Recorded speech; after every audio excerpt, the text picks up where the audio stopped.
We're at the HRPA 2015 speaking with Liane Davey, Vice President at Knightsbridge. Liane Davey is a best-selling author who specializes in helping organizations make teams more effective.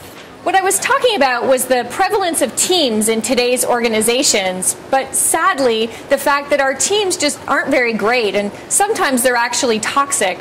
I talked about what goes wrong on teams, but talked also about a new approach to making teams healthier, that we've got to get away from team building exercises where we go ziplining or play paintball, and instead we have to build a business-focused team effectiveness process that makes sure we know what we have to do for our business, and then creates a dynamic that allows us to execute on that mandate. Where I finished was talking about how even one person can change their team for the better.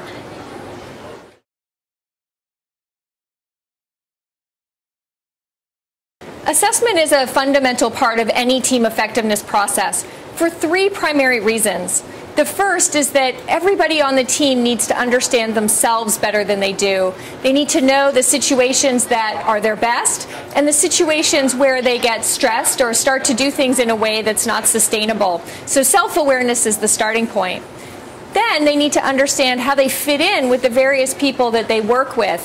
Where are they very similar in perspective, which in some ways is actually kind of redundant, and what are the ways in which they're different or complementary, which feel like friction, but actually are the really important opportunities for complementing one another.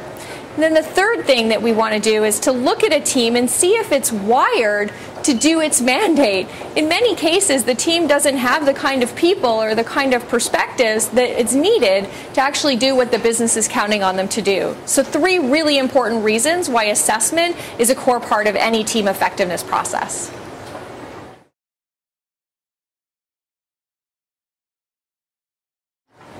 So get comfortable being uncomfortable is my mantra.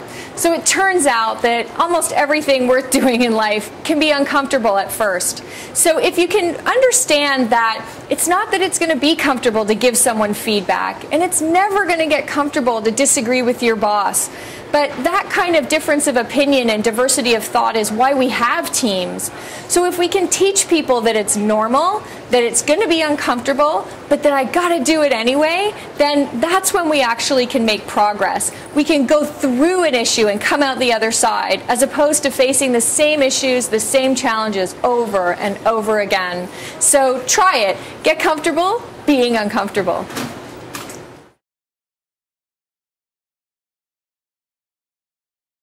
Unfortunately, although the issues facing our teams are very significant, misalignment, too many priorities, and uncomfortable or dysfunctional dynamics between people, those are the things that go wrong. But unfortunately, we try and fix them with one of two really ridiculous solutions. One is that we do team building. So we go ziplining, or we get people drinking and hand them sharp knives to do a cooking class at a vineyard, or as one of the people in the session said, we go and play paintball, where we improve trust by dressing in camo and hiding behind bushes and shooting at each other. So that's the one mistake we make, trying to use superficial, silly team building to fix something that's wrong.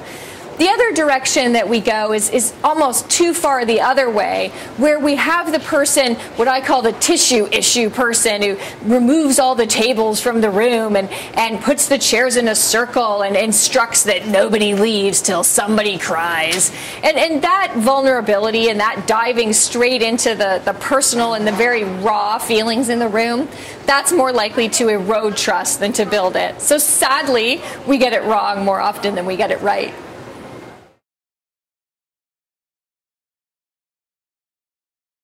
One of the proudest things that I do is my involvement in the Psychology Foundation of Canada, which is a mental health charity that builds resilient kids. So I've spent a lot of time thinking about this. I think there's a few things we need to do.